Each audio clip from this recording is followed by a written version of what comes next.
오늘 설교 제목입니다. 하나님은 살아계십니다. 시작. 하나님은 살아계십니다. 오늘 본문 사도행전 17장을 배경으로 해서 이 말씀을 드리겠어요. 사도행전 강의 28번째입니다. 사실 이 17장이 굉장히 길어요. 그래서 제가 어제 우리 카톡으로 성도님들 17장 꼭 읽고 오세요 그랬거든요. 여러분 읽으시면요, 그냥 준비 없이 와서 설교 듣는 것보다 몇 배 더 은혜가 될 줄로 믿습니다. 그러므로 여러분이 할 수 있으면 사도행전 강의하는 동안에 여러 번 통독을 하시면 더 좋고요. 그리고 주일 위해서 토요일부터 준비하는 마음으로 본문 읽어오시면 이게 하나의 스토리거든요. 이 사도행전이 하나님의 나라의 기가 막힌 스토리예요. 그래서 스토리를 배경으로 깔고 말씀을 들어야 더 은혜가 되는 것 같아요. 여러분, 저와 여러분이 보이지 않는 하나님을 믿는다는 거, 이게 바로 기적이고 이게 바로 은혜고 이게 진짜 믿음인 줄로 믿습니다. 제가 믿음에 대해서 네 가지를 항상 정의하죠. 믿음이란 뭡니까? 보이지 않는 하나님을 보는 게 믿음이에요. 믿음이란 두 번째 뭡니까? 이해가 되지 않아도 순종하는 게 믿음이라고 그랬어요. 믿음이란 뭡니까? 세 번째로 없어도 하나님께 드리는 게 믿음이라고 그랬어요. 믿음이란 뭡니까? 네 번째로 안 돼도 포기하지 않는 거, 끝까지 하나님을 의지하는 거, 이것이 믿음이다. 여러분이 바로 그 믿음의 사람이 되신 줄로 믿습니다. 여러분 정말 하나님 계신 걸 믿으십니까? 하나님이 저와 여러분 사랑하신다는 걸 믿으십니까? 성경이 하나님의 말씀인 것을 정말 믿으십니까? 그렇다면 여러분은 진짜 크리스찬이에요. 여러분은 진짜 거듭난 하나님의 사람입니다. 여러분, 하나님의 존재, 오늘 설교의 시작입니다. 전도, 사역, 헌신, 이거는요, 하나님의 존재를 진짜 믿어야 가능합니다. 하나님이 계시다는 거, 하나님이 죽은 하나님이 아니라 살아계신 하나님이라는 거, 이거 믿는 사람은요, 하나님의 모든 것을, 지난주에 우리 안태준 목사님이 와서 말씀하신 모든 충만함을 누릴 수가 있게 됐다, 이 말이에요. 어떤 무신론자가 하나님이 존재한다는 증거를 보여달라 이렇게 요구했습니다. 그래서 한 신학자가 대답하기를 두 가지가 있다, 역사적으로. 유대인과 교회다 그랬어요. 유대인과 교회가 바로 하나님이 계시다는 증거다. 왜냐하면 이 지구상에 수많은 나라 민족이 있다가 사라졌습니다. 여러분, 성경을 배경으로 하는 제국만 해도 크게 5대 제국입니다. 그리스, 로마, 아시리아, 바빌로니아, 그리고 페르시아예요. 이 거대한 세계 제국이 일어났다가 사라졌어요. 지난 2000년 역사도 보세요. 많은 강대국이 일어났다가 또 사라졌습니다. 근데 여러분, 보잘것없고 작은 민족인 유대민족 지금까지 존재하고 있어요. 바로 하나님이 택한 민족이고 하나님이 보호하셨기 때문인 것입니다. 여러분, 미국에 이민 간 사람들, 우리 한국 사람들도 이번에 가보니까 벌써 2세, 3세가 되면요, 자신의 민족의 정체성, 아이덴티티를 잃어버리고 맙니다. 우선 언어를 못하면은요, 가능하지가 않아요. 불가능해요. 제일 중요한 게 언어. 그래서 집에서 아이들에게 우리말을 가르치라고 그렇게 얘기하는 거죠. 그런데 여러분, 이스라엘 민족은요, 2000년이나 전 세계로 유리방황했어요. 나라가 없었어요. 그런데도 불구하고 그 민족성, 그 정체성이 그 어떠한 민족보다 강력하게 유지가 됐습니다. 그래서 기적이 일어났어요. 1948년입니다. 여러분, 2000년 전에 잃어버렸던 땅을 다시 찾아가지고 거기다 나라를 세웠어요. 그게 이스라엘입니다. 작지만 강한 나라, 강소국의 대표적인 나라가 바로 이스라엘입니다. 유대민족은 이스라엘이라는 그 나라뿐만 아니라 전 세계에 흩어져서 놀라운 하나님의 백성이 되고 있지 않습니까? 근데 여러분, 교회도 마찬가지입니다. 교회는 어떤 조직이나 군대나 어떤 물리적인 힘이 있는 기관이 아니에요. 그런데 지난 역사를 보면 내부적으로 교회가 수많은 부패와 문제가 있었습니다. 여러분이 잘 아시는 대로 중세시대에는 암흑 시대였었습니다. 외부적으로는 엄청난 박해, 핍박, 사탄의 공격이 있었습니다. 그럼에도 불구하고 기독교는요, 소멸되지 않았습니다. 망하지 않았습니다. 오히려 전 세계에 힘차게 뻗어나가고 있어요. 교회를 세우시는 하나님께서 시퍼렇게 살아계시다는 증거인 것입니다. 그래서 오늘 우리에게도 이 교회가 주어졌지 않습니까? 특히 우리 200년 전부터 시작된 계몽주의, 합리주의, 그리고 과학주의, 오늘날의 물질주의, 그들이, 지성인들이 종교에 미래가 없다, 교회는 결국 사라진다고 큰 소리 쳤지만, 여러분, 그 큰 소리 치던 사람들은 다 사라져 죽어 없어지고 오히려 교회는요 더 일어났다 이 말이에요. 생생하게 살아 있습니다. 공산주의가 종교는 아편이라고 적대시하면서 말살하려고 했지만 결국 공산주의는 무너지고요, 그 무너진 자리에 교회가 장미꽃처럼 세워지고 하나님의 백성들이 늘어났습니다. 그게 바로 여러분 중국입니다. 중국의 공산주의 문화혁명이 여러분 기독교를 말살하려고 했지만, 그러나 지하교회에서 인류 역사상 가장 많은 사람들이 예수를 믿고 급성장했어요. 그래서 삼자교회라고 정부가 인정하는 교회와 함께 지금도 지하교회에서 수많은 중국 사람들이 예수를 믿고 의지하고 찬양하고 있습니다. 그래서요 거의 1억 5천에서 2억까지 봅니다. 한 나라에 가장 크리스찬이 많은 나라가 여러분 중국이에요. 이게 바로 뭡니까? 바로 교회의 생명력이에요. 하나님이 역사하시는 거예요. 하나님은 사람의 상식이나 이론을 초월하시는 분이십니다. 교회가 설 수 없는 곳에 교회를 세우시고, 전도가 불가능한 곳에서 영혼구원의 역사를 이루시고, 추수할 것이 없는 곳에서 추수하시고, 열매 거둘 수 없는 곳에서 열매를 거두시는 것이죠. 그게 바로 오늘 본문의 내용에 해당이 되는 것입니다. 이러한 사실에 대해서 사도 바울은 고린도후서 4장에서 이렇게 당당하게 선포했습니다. 우리 다 같이 큰 소리를 읽어봅니다. 고린도후서 4장 7절에서 10절입니다. 시작. 우리가 이 보배를 질그릇에 가졌으니 이는 심히 큰 능력은 하나님께 있고 우리에게 있지 아니함을 알게 하려 함이라.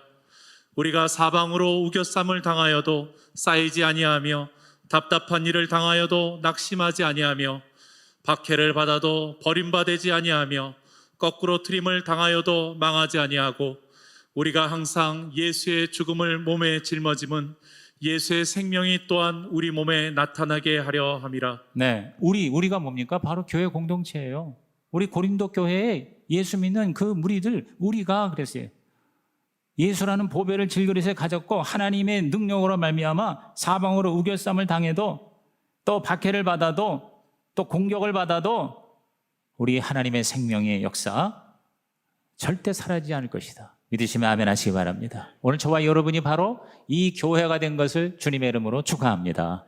하나님의 존재를 확실하게 믿는 그 공동체가 바로 교회예요. 그리고 제2의 이스라엘이죠. 그래서 이 하나님의 존재에 대해서 복음을 전하는 것, 이게 바로 사도 바울의 사도행전 이야기인 것입니다. 우리 2주 전, 3주 전에 마케도니아의 환상을 보고 사도 바울 일행이 마케도니아 오늘날의 그리스입니다. 헬라 쪽으로 들어갑니다. 그래서 거기서 그 당시에 가장 강력한 로마 제국 도시 중에 하나인 빌립보에 가서 아무도 예수 믿는 사람이 없었어요. 회당도 없었어요. 그런데 거기서 하나님의 교회가 시작됐어요. 우리가 잘 아는 대로 루디아를 만나고 또 로마 간수를 만나서 회심을 하고 교회가 세워졌습니다. 그러면서 그 빌립보 플러스 알파의 기록이 오늘 데살로니가, 베레아, 그리고 아덴입니다. 이 세 도시에서 하나님의 존재가 드러나고 하나님의 교회가 세워졌습니다. 이 데살로니가는 빌립보에서 서쪽으로 100km 정도 떨어진 도시로서 기원전 315년 알렉산더 대왕의 여동생인 세살로니카를 기념해서 세워진 도시입니다. 그 도시에 도착한 바울 일행은 평소의 전략대로 회당에 가서 복음을 전합니다. 새 안식일, 즉 3주간 동안 복음을 전하면서 예수 믿는 사람을 얻게 됩니다. 그래서 교회가 막 일어나니까 적대적인 유대인들이 시기에서 불량배를 동원하여 소요를 일으킵니다. 바울과 실라가 머물고 있던 야손이라는 사람의 집에 들어가서 잡으려고 하는데 마침 그때 바울이 없었어요. 그러자 그 야손과 그의 가족들을 잡아 때리고 관원으로 끌고 가 고소를 합니다. 자, 6절 7절 보시죠. 이 발견하지 못함에 야손과 몇 형제들을 끌고 읍장들 앞에 가서 소리질러 이르되 천하를 어지럽게 하던 이 사람들이 여기도 이르매 야손이 그들을 맞아들였도다. 이 사람들이 다 가이사의 명을 거역하여 말하되 다른 임금 곧 예수라는 이가 있다 하더이다 그랬어요. 그러니까 복음을 전한 것밖에 없었는데 정치적인 것으로 이렇게 모함을 한 거예요. 뒤집어 씌운 거예요. 그래가지고 야손 잡혀서 매를 맞고 또 돈을 내고 보석으로 이제 풀려나게 되는 사실이 여기 기록되어 있습니다. 이러한 사실은 당시 데살로니가 지역이 복음 전하기가 어려운 지역임을 알 수가 있습니다. 그럼에도 불구하고 영혼구원의 역사는 일어납니다. 하나님의 능력은 추수할 수 없는 것에 추수하게 하시고 열매를 거둘 수 없는 것에 열매를 거두게 하시고 결과가 없을 곳에서 결과를 끌어내시는 것입니다. 저와 여러분이 약하고 메시지도 현찮고 우리의 삶이 거룩하지 못하더라도 또 시간이 없고 돈이 없고 또 엄청난 저항과 공격을 받더라도 우리는 하나님의 백성으로 하나님의 복음을 전할 수가 있다는 것이죠. 어려움 가운데에서도 오히려 더 영원군이 일어나는 이것이 바로 교회다. 이것이 바로 하나님의 나라다. 왜냐하면 하나님께서 환경과 조건을 초월하시는 초자연적 하나님, 전지전능하신 하나님이시기 때문인 것입니다.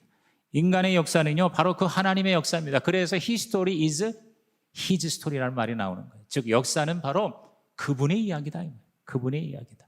이 사도행전이야말로 그분의 이야기다. 오늘 저와 여러분의 삶이 진짜 하나님의 존재를 믿고 의지한다면 우리 인생의 이야기는 바로 그분의 이야기, 예수님의 이야기, 하나님의 이야기가 되시기를 주님의 이름으로 축원합니다. 우리의 말과 지식으로 우리의 노력과 인격으로 어떤 사람을 우리가 구원할 수 있습니까? 죽을 때까지 한 사람도 전도할 수 없을 것입니다. 그러나 이 데살로니가 같은 곳에 불가능한 곳에 교회를 세우시고 부흥시키시는 그 성령의 역사, 그분을 저와 여러분이 의지하고 모시고 그리고 전적으로 동행한다면 내가 성경을 좀 몰라도 내 삶이 좀 부끄러워도 내 실력이 부족하더라도 여러분 하나님의 역사는 나타나게 될 줄로 믿습니다. 오늘 저와 여러분이 그러한 행복한 예수 제자가 되시기를 주님의 이름으로 축원합니다. 이 데살로니가에서의 역사와 함께 이제 베레아에서도 놀라운 열매가 나타나게 됩니다. 이룰 수 없는 곳에서 이루시는 하나님의 능력이 베레아에서도 나타났어요. 이 베레아는 데살로니가 남서쪽 80km 떨어진 곳인데요. 평소에 하듯이 가서 복음을 전했는데 하나님께서는 힘든 것도 지나가게 하시지만 보너스로도 주십니다. 이 베레아는요, 굉장히 그 베레아 사람들의 마음의 심성이 고왔던 것 같아요. 그래서 11절, 사도행전 17장 11절은 굉장히 많이 인용되는 것인데 우리 다 같이 읽어봅니다. 시작. 베레아에 있는 사람들은 데살로니가에 있는 사람들보다 더 너그러워서 간절한 마음으로 말씀을 받고 이것이 그러한가 하여 날마다 성경을 상고함으로. 베레아에 있는 사람들이요, 데살로니가에 있는 사람들이 굉장히 힘들었는데 이 베레아 사람들은 더 너그러웠다 그랬어요. 너그러웠다. 영어 성경에 보면 more noble character 이렇게 나와요. noble, 너그러웠다, 고결했다. 우리 이전 개역 성경에는 이것을 신사적이었다 그랬어요. 베레아 사람들은 더 신사적이어서 그랬어요. 여러분, 신사라는 게 이 뜨거운 여름날에 넥타이 매고 양복 입고 그런 게 신사가 아닙니다. 신사라는 말에는요, 두 가지 의미가 있는데 첫째가 뭐냐? 열린 마음이 있다는 것입니다. 오픈 마인드가 바로 신사입니다. 신사의 특징은요, 겸손하고요, 수용적인 것입니다. 편견, 고집이 있는 자, 아무리 양복 입고 멋진 옷차림을 해도 신사 숙녀가 될 수가 없는 것이죠. 얘기도 하기 전에 인상 쓰고 즉각적으로 판단하고 한마디만 듣고 딱 결론 내리고 마음을 열지 않은 사람, 여러분, 그건 신사가 아닙니다. 두 번째 신사라는 건 뭐냐면 사실이 그런가 하여 상고하는 것이 바로 신사적이라는 뜻입니다. 상고라는 말도 사실 좀 어려운 말이죠. 근데 영어 성경에 쉬워요. examine이라고 되어 있어요. examine이라는 게 뭡니까? 살펴보는 거예요. 이것이 진짜인가 아닌가. 여러분, 우리 기독교 복음은 무조건 덮어놓고 믿어라, 그게 아닙니다. 덮어놓고 믿지 말고 펴놓고 믿으라는 말이 있잖아요. 그러니까 우리가 뭐예요? 하나님이 주신 인간의 이성과 또 우리의 논리, 이런 걸로 우리들이요, 살펴보는 그런 지혜가 필요한 것이죠. 베레아 사람들 매일 모여서 바울이 한 말이 진짜인지 아닌지, 이것이 진짜 하나님의 말씀인지 아니면 성경적인지 이거를 examine 했다는 것이죠. 이렇게 좋은 마을 동네였어요. 이 베레아라는 게 굉장히 좋은 말이에요. 그런데 오늘날 이단이 이 좋은 말을 써서 베레아 하면은요, 뭔가 이렇게 좀 우리가 기존 그리스도인들이 조금 좀 불편하죠. 그죠? 하여튼 좋은 거는 다 이단이 가지고 있어요. 신천지라는 게 사실 얼마나 좋은 말이에요. 새하늘과 새 땅인데, 이단이 지금 가지고 있어요. 그래서 신천이라는 말을 우리가 쓰기가 굉장히 부담스러워요. 통일교도 그렇죠. 통일이라는 말이 얼마나 좋아요. 그러니까 우리가 이게 제대로 못하면 이단들이 다 뺏어가지고 그걸 가지고 사탄의 나라를 확장하고 있다는 것이죠. 오늘 저와 여러분이 정말 하나님의 신사숙녀가 되기를 주님의 이름으로 축원합니다. 하나님의 역사에 마음을 열고 객관적인 부활의 사건, 예수의 가르침, 제자들의 삶, 그걸 보고 아하, 이게 그렇구나, 이게 정말 옳은 거구나, 이렇게 우리들이 상고하면서 우리 주 예수 그리스도 그분의 십자가 복음에 흔들림이 없는 멋진 예수 제자가 되시기를 주님의 이름으로 축원합니다. 진짜 베레아가 되기를 주님의 이름으로 축원합니다. 여러분, 이 데살로니가와 베레아가 두 도시가 주는 영적인 교훈이 있습니다. 우선 그 영적 교훈 살펴보고 아테네로 넘어가겠습니다. 무엇보다 핍박 가운데서도 복음이 전파된다는 것이죠. 복음은 핍박과 박해로 인해서 오히려 더 강하게 전파되는 속성을 가지고 있습니다. 여러분, 편안하다고 전도가 더 잘 되고 예수를 잘 믿습니까? 그렇지 않습니다. 여러분, 편안하게 영상 예배 드림으로 인해 가서 얼마나 많은 사람들이 지금 하나님으로부터 멀어지고 있는지 몰라요. 오히려 이러한 코로나 때문에 더 주님께 가까이 가고 더 교회도 주님 안에서 건강한 교회가 되는 경우 얼마든지 있을 수가 있습니다. 오늘 저와 여러분이 개인적으로도 어려움이 있을 때 그 어려움이 우리 하나님 앞에 가는 그 삶의 핑계가 되지 않기를 주의 이름으로 부탁합니다. 여러분, 우리가 어렵지 않을 때가 언제 있었나요? 위기 아닐 때가 언제 있었나요? 항상 어렵고 위기다. 여러분, 이 코로나 지나가면은 뭐가 다 만사형통 잘 될 것 같습니까? 여전히 어려움이 있을 수 있어요. 지금 벌써 이 코로나로 인해 가지고 재정적인 위기가 얼마나 지금 다가오고 있습니까? 집값도 올라간 게 다시 내려가고 있고요. 그리고 이자와 환율은 계속 올라가고 있고 물가가 올라가고 있고 그 어느 때보다도 지금 경제적으로 굉장히 힘든 그런 앞으로의 미래가 될 거라고 저마다 다 걱정하고 있지 않습니까? 여러분, 어려움은 정상이라고 생각해야 돼요. 저와 여러분에게 고난은 정상이다. 문제는 그 고난을 우리들이 이길 수 있는 힘을 하나님부터 받느냐 못 받느냐, 이것이 문제다. 그리고 고난을 통해서 하나님이 정말 무엇을 원하시는가를 깨닫는 진짜 하나님의 복을 저와 여러분 누리는 자가 되기를 주님의 이름으로 축원합니다. 그렇습니다. 오늘 이 코로나 때문에 오히려 더 하나님을 의지하고 특별히 이 죽음에 대한 두려움, 미래에 대한 공포, 이것이 하나님 앞에 무력화되는 진짜 예수를 제대로 믿는 저와 여러분 되시기를 주님의 이름으로 축복합니다. 또 한 가지는요, 그 당시에 이 사회적인 계급에 관계없이 복음이 전파된다는 것을 보여주고 있어요. 세상에서 나고자 이런 시원찮은 사람, 예수 믿고 교회 몰려있다고 조롱하기도 합니다. 자기 힘으로 인생을 헤쳐나갈 수 없는 사람들이 모인 집단이 교회라고 우리를 비난합니다. 인생에 금이 가서 천당 같은 소리나 하고 세상에 소망이 없으니 결국 자포자기하고 교회를 찾아가서 하나님을 의지한다고 우리를 비난합니다.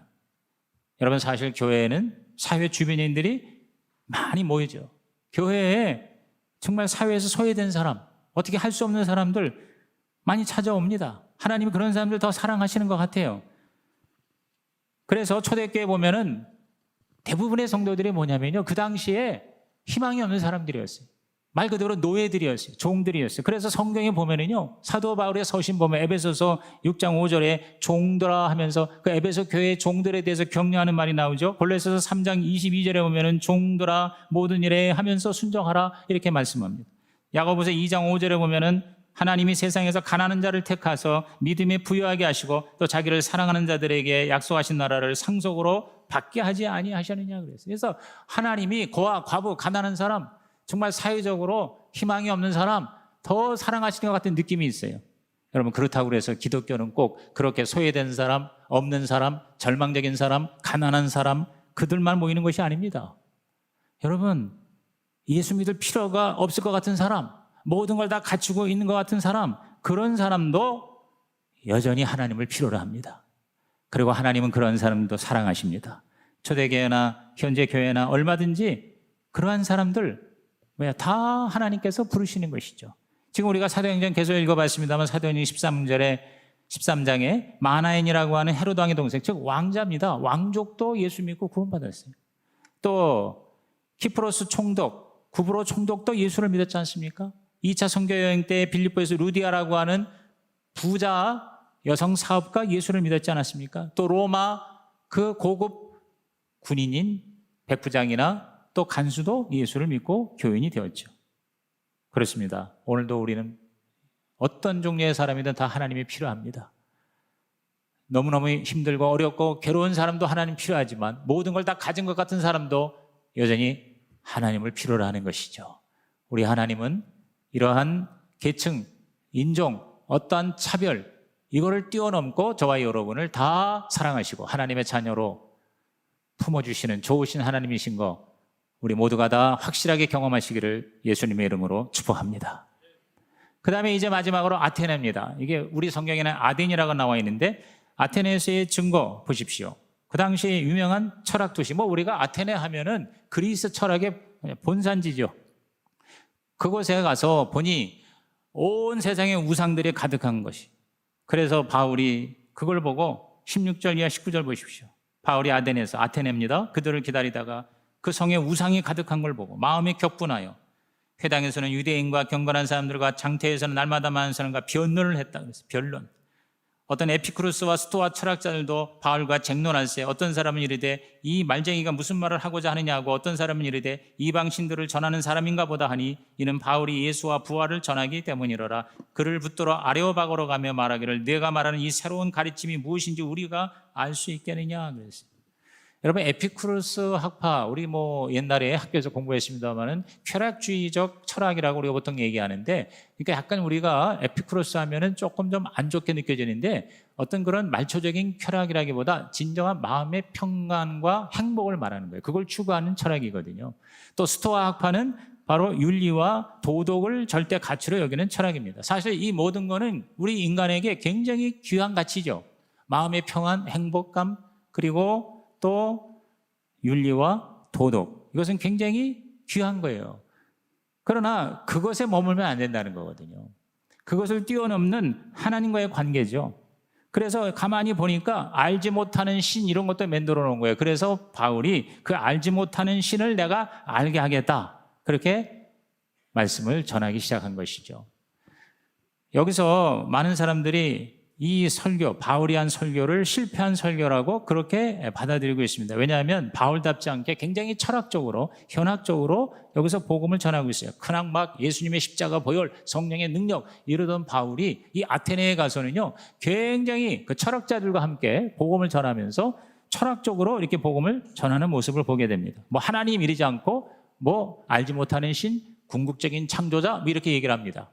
그래서 이 바울이 결국 이때 굉장히 실패를 하고 그 다음부터는 이런 어떤 철학적인 인간적인 그러한 지혜로 하지 아니하고 오직 성령의 능력으로만 복음을 전하겠다, 이렇게 완전히 바뀌었다고 그렇게 해석하는 신학자들이 꽤 있습니다. 예를 들어서 고린도전서 2장 1절 이하에 보면은요, 거기에 바울이 그렇게 얘기를 합니다. 내가 복음을 전할 때 말과 지혜의 아름다운 것으로 아니했다 하면서 설득력 있는 인간의 지혜의 말이 아니라 성령의 나타남과 능력, 오직 예수의 십자가와 그리고 부활만을 내가 전하겠다, 이렇게 얘기했대요. 그러니까 이것을 가지고 아테네에서의 실패 때문에 이렇게 얘기했다, 이렇게 해석을 많이 해요. 저도 제가 신학교 다닐 때 이렇게 공부를 했는데, 그러나 확실한 근거가 있는 주장은 아닙니다. 왜냐하면 이 설교를 통해서도 영혼구원의 열매가 있었기 때문인 것이죠. 죽은 자의 부활을 듣고 조롱하는 사람도 있었지만 더 듣고 싶어하는 사람, 그래서 나중에 바울의 제자가 된 사람도 있었습니다. 예를 들어서 32절 이하에 보세요. 그들이 죽은 자의 부활을 듣고 어떤 사람은 조롱도 하고 어떤 사람은 이 일에 대하여 내 말을 다시 듣겠다 하니 이에 바울이 그들 가운데서 떠나며 34절 보십시오. 몇 사람이 그를 가까이 하여 믿으니 그랬어요. 그 중에는 아레오바고 관리 디오누시오와 다말이라는 여자와 또 다른 사람들도 있었더라 그랬습니다. 그렇습니다. 여러분, 하나님은요, 안 될 것 같은 곳에서 하나님의 영혼구원이 일어납니다. 열심히 했는데 아무 열매가 없는 것 같은데 그래도 하나님이 택한 자를 그곳에서 구원을 시키십니다. 그러므로 저와 여러분이 내가 한 어떠한 일에 대해서, 특별히 주님을 위해서 살고 복음을 전하고 또 몸된 교회를 위해서 헌신할 때에 뭔가 이렇게 나타나지 않은 것에 대해서 실망하거나 낙심하지 마시고, 반드시 하나님은요, 합력해서 선을 이루신다는 것을 더 강력하게 믿고 나아가시기를 주의 이름으로 축복합니다. 그래서 한 번에 한 사람씩, 제가 영상으로 여러분에게 이미 한두 달 전에 올렸죠. 한 번에 한 사람씩 집중을 하면은요, 결국은 하나님의 존재가 드러나게 돼 있다는 것이죠. 그래서 이 바울의 설교를 가만히 우리가 연구하면 실패한 설교가 아니라 여기서 정말 하나님의 존재에 대한, 살아계신 하나님에 대한 꼭 우리가 알아야 할 가지가 몇 가지가 나와요.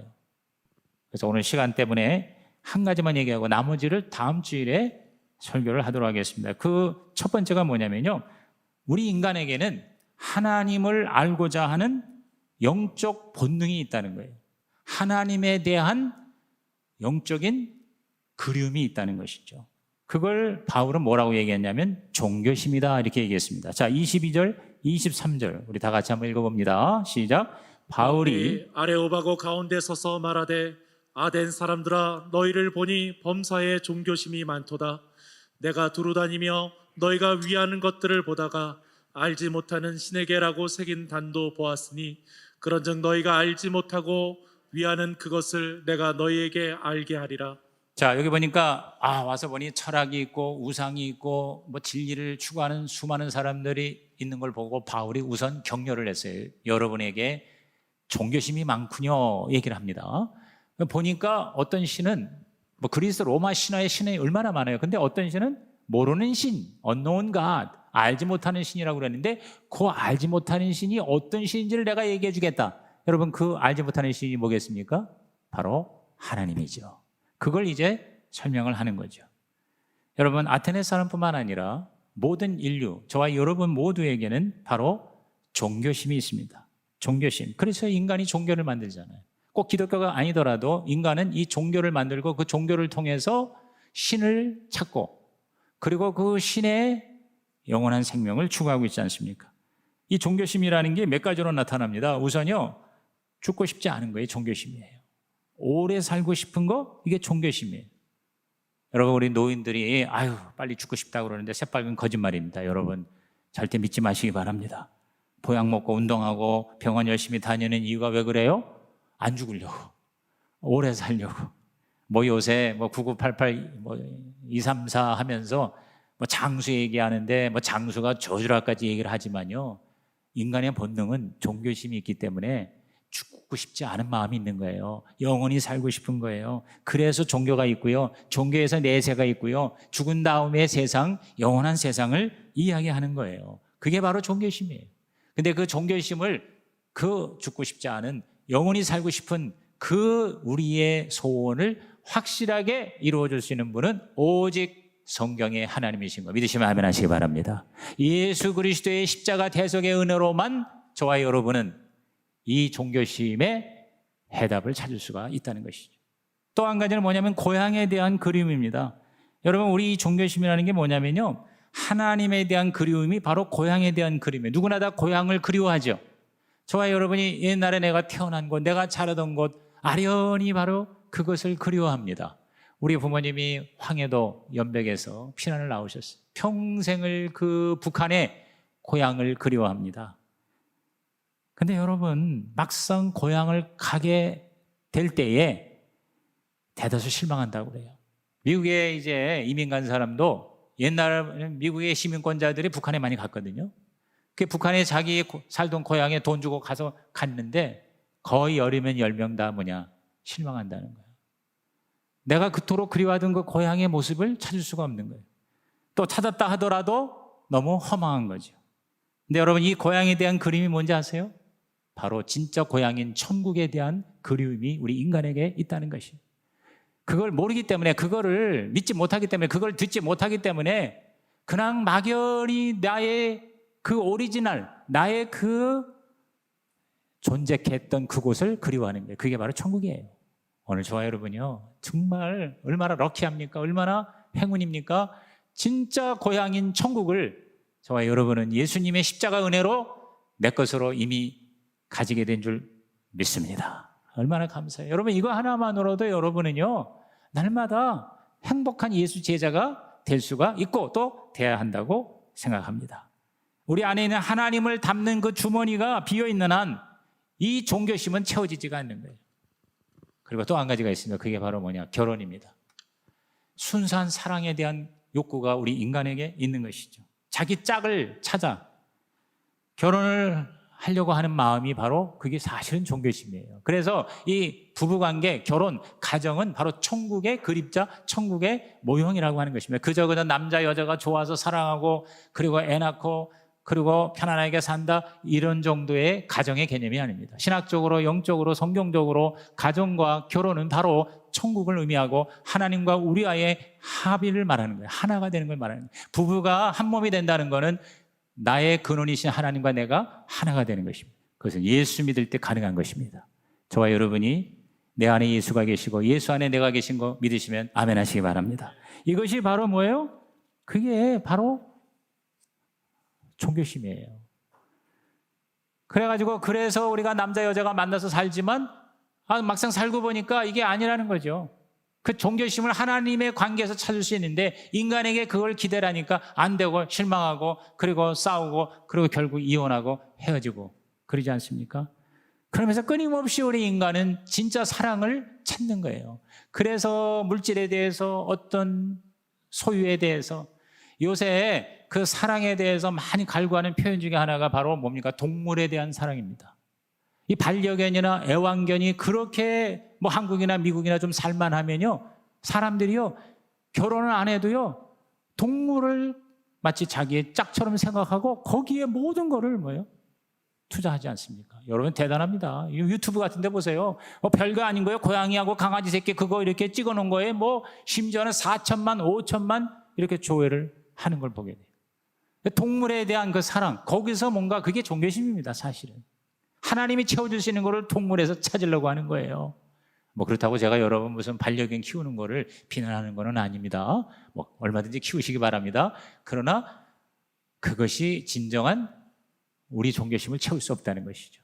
어제 그제 보니까 일본 어떤 남자가 너무 자기가 동물이 되고 싶어가지고 그래서 그 멋진 개 모양의 그 옷을 특별히 제작을 의뢰했는데 2천만 원 들었대. 2천만 원짜리 개털 옷을 입고는 거기서 뒹구는 거지. 그게 영상에 나오는데 그게 막 몇십만, 몇백만 원 그걸 보고 뭐 이렇게 그거에 관심을 갖는 거예요. 그래서 참 우리가 예수를 진짜 믿고 하나님의 존재를 확실하게 깨달은 사람은요, 다른 것들이 그렇게 내 마음을 주장하지 못해요. 예수님 한 분만으로 행복하고 만족한 저와 여러분이 되시기를 주님의 이름으로 축원합니다.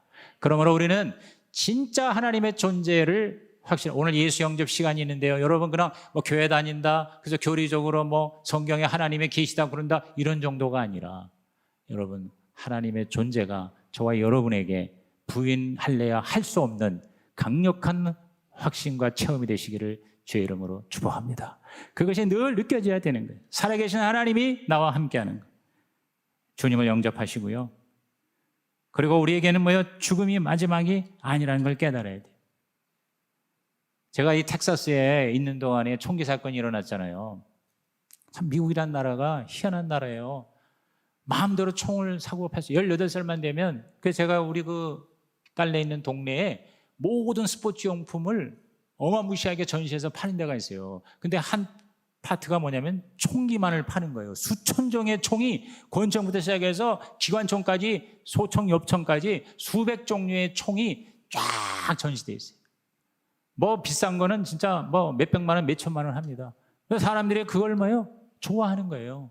그 종교심이 바로 그 총을 좋아하고 총을 사랑하는 그걸 가지고 잘못된 방식으로 사용하니까 18살 먹은 고등학생이 21명의 우리 초등학교 아이들을 그냥 쏴대면서 죽이고 자기도 사살당하는 이런 비극들이요. 지금 미국에는요 매일 수백 명이 총에 의해서 희생이 돼요. 경찰만 1년에 2,000명이 총으로 맞아 죽습니다. 그래서 경찰이 그렇게 무서운 거예요. 거기서는. 왜 그렇습니까? 종교심을 하나님을 만나야 체험받는데 그런 것으로. 그래서 미국에는요 이게 뻔히 이게 문제인 걸 알면서도 해결을 못합니다. 왜냐하면 이 총기 사업이 어마어마하게 이게 돈이 되기 때문에 이 로비 때문에 이걸 바꿀 수가 없어요. 포르노 산업하고 총기 산업은 그것이 문제임에도 불구하고 미국이 해결 못합니다. 여러분 하나님을 만나야 채워지는 그 종교심이 그것이 하나님이 아닌 다른 것으로 채워질 때 이렇게 많은 고통과 아픔이 있다는 것이죠. 여러분 얼마나 오늘 이 예배에 참석하신 여러분 감사합니까? 여러분 날마다 하루에도 12번씩 감사하시기를 주의 이름으로 부탁드립니다.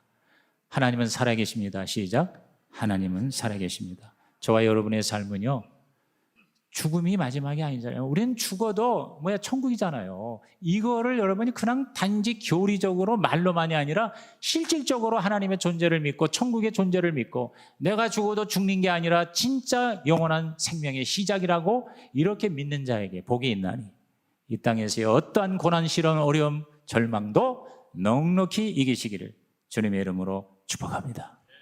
이제 우리 음악 찬양 들으시면서 한 2주 동안 안 하셨는데 레마 카드 쓰십시오. 오늘 여러분 예배에서 오늘 설교에서 하나님이 나에게 주시는 음성이 무엇입니까? 그걸로 여러분의 삶이 획기적으로 변화되길 바랍니다.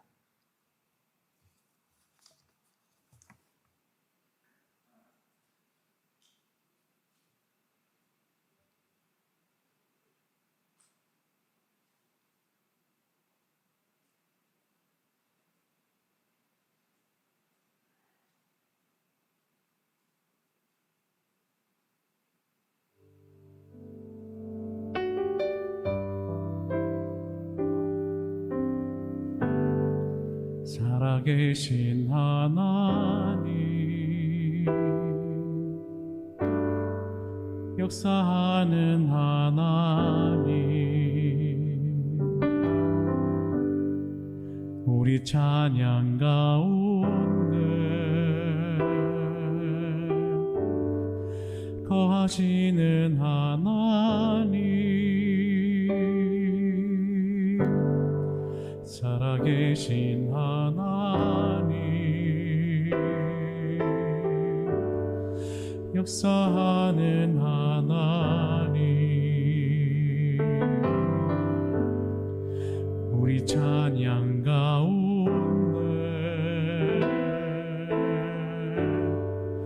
거하시는 하나님, 손을 들어 찬양, 손뼉 치며 찬양, 목소리 높여 찬양, 주를 찬양하라.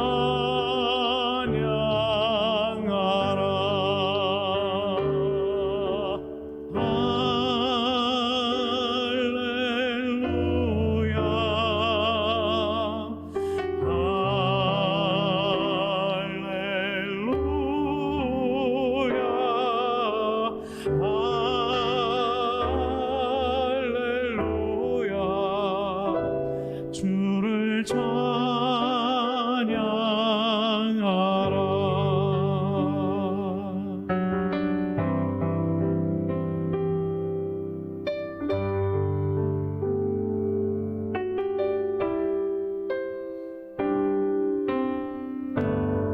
살아계신 하나님, 역사하는 하나님, 우리 찬양 가운데